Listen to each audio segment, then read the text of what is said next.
Los padres, sea cual sea el contexto jurídico o político, deben ser conscientes de que no pueden abandonar su niño a la escuela y esperar a ver cómo se lo devuelven a los 16 años, sino que la familia debe estar presente en la escuela. Debemos conocer y hablar con los profesores de nuestros hijos para apoyarlos, si merecen apoyo, para reñirlos, si hay que reñirlos, o corregirlos, para pedirles que respeten la conciencia de nuestro hijo si fuese necesario, ¿no? Hay que ver los libros que estudian nuestros hijos, hojearlos, y en su caso comentar con ellos cuando estudien materias o parte de materias que tengan una especial trascendencia moral, religiosa, lo que sea, comentar. Si logramos que la escuela respete lo que nosotros queremos para nuestros hijos, estupendo, reforcémoslo en casa. En el peor de los supuestos que no lo lográsemos, que a veces pasa en mi país, pues habrá que darles el antídoto en casa. Lo que no podemos es nunca renunciar a educar a nuestros hijos.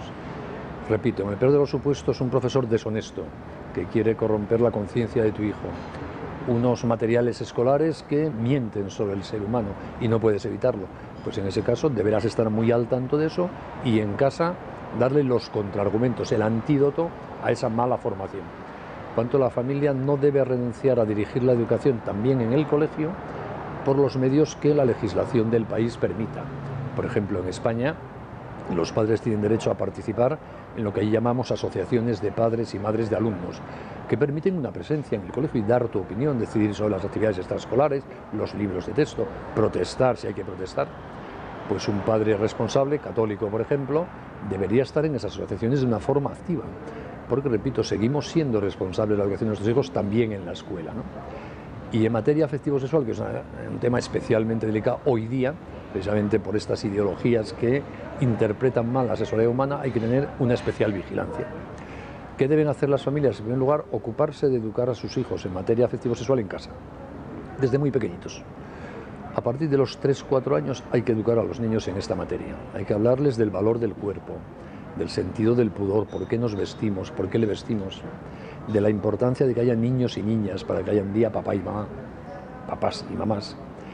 Los padres, papá al niño y mamá a la niña, si hay papá y mamá, y si no el que esté a los dos, deben ir, cuando ven que su hijo va creciendo, por delante de lo que su hijo va a sentir, las transformaciones que va a ver en su cuerpo, ir explicándole lo que le va a pasar. Y diciéndole, a mí, a papá, a mí, a mamá también me pasó eso a tu edad y es lo normal. Y así vamos dando criterio a nuestros hijos. Y sobre todo los niños así aprenden que pueden hablar con papá y mamá de estas cosas. No puedes esperar a que tu niño te hable, ojalá, pero vete tú por delante para que él vea que puede hablar contigo.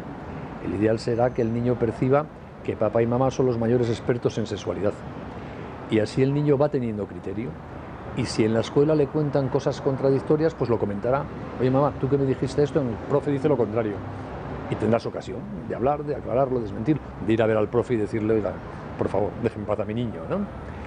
Por tanto, se trata de tener una postura muy activa, elijamos el mejor colegio del mundo para nuestros hijos si podemos, o impóngasenos el peor colegio del mundo si no podemos elegir, da lo mismo. Hay que ser desde la familia los que demos seguridades morales e intelectuales a nuestros niños en materia de sexualidad. Y siempre mi consejo es ir por delante de su experiencia, y cuanto antes en consecuencia, y si hay que pasarse por algo, pásate por hablar antes y mucho, no por hablar un poco tarde y poco, vale más ir por exceso. Y luego es muy importante el testimonio, porque nuestros hijos, como todo el mundo, quiere ser feliz. Y si ve a papá y a mamá felices, le resultará muy creíble que viviendo como dicen papá y mamá que hay que vivir, se puede ser feliz. En cambio, si el niño viese a papá y a mamá amargados todo el día, obviamente querrán vivir de otra manera distinta porque ellos no quieren vivir amargados, ¿no?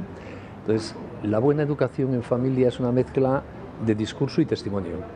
Y tiene que haber coherencia entre el testimonio, cómo nos ven vivir, y el discurso, lo que les contamos sobre la vida, ¿no? Y luego un segundo componente muy importante de la educación sexual, además de dar seguridades morales e intelectuales, es ayudarles a amar la libertad.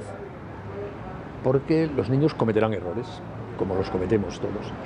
Y una persona que ama su libertad sabe que no es sus errores, que no es sus meteduras de pata, sino que porque soy libre, cuando comete un error, pues tengo que rectificar.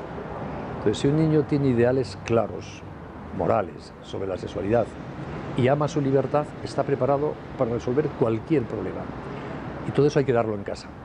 Y si la escuela lo apoya, ideal. Y si la escuela no lo apoya, habrá que dar este antídoto eficaz en casa, ¿no? En todo caso, yo creo que es muy bueno también que las familias en Chile y en cualquier otro país latinoamericano se organicen en la medida de lo posible para presionar a los gobiernos. Todos tenemos derecho de voto, de manifestación, de libertad de expresión, para que la legislación sea respetuosa con los derechos de la familia, ¿no? Según las declaraciones internacionales de derechos humanos, empezando por la de la ONU de 1948, los titulares del derecho a educar somos las familias, no el Estado. El Estado tiene obligación de ayudar, pero el derecho corresponde a las familias mientras los niños son pequeños, claro, menores de edad. Y tenemos que exigir que se respete ese derecho. Y si las leyes no lo respetan, habrá que usar los derechos políticos para presionar para que se respeten. Sé que no es fácil a veces. Los mecanismos de participación en la política a veces no son muy fluidos, ¿no? A veces las familias se movilizan poco, pero bueno, hay que promover ese sentido de la responsabilidad. Yo creo que en nuestra época, dado que vivimos en sociedades libres y democráticas, nos exige una especial responsabilidad porque tenemos muchos derechos. Si viviésemos bajo una dictadura, pues tendríamos pocas posibilidades de influir en la política. Pero como vivimos en democracias, tenemos muchas posibilidades. Entonces hay que ejercer esos derechos. Lo que no vale es quejarse en casa de qué mal está todo, que en el colegio a mi hijo le tal, y no hacer nada para eso. Entonces hay que modificarse, hay que movilizarse, organizarse, participar en política, escribir, generar doctrina, criticar, reunirse, todo lo que podamos para que se respete de verdad en nuestro país la libertad de educación. Y más allá de que se respete o no, repito, hay que asumir la propia responsabilidad en casa. En la familia es donde se educa de verdad con eficacia, porque la educación es más eficaz cuanto más cariño hay. Y en la familia nos queremos, con lo cual la capacidad de influir unos en otros y los padres en los hijos es inmensa, ¿no? Por lo tanto, que las familias asuman su responsabilidad. Está muy bien quejarse, pero no basta con quejarse. Hay que dar el paso de decir, esta es mi responsabilidad y por lo tanto voy a hacer lo que esté en mis manos para ejercerla lo mejor que pueda.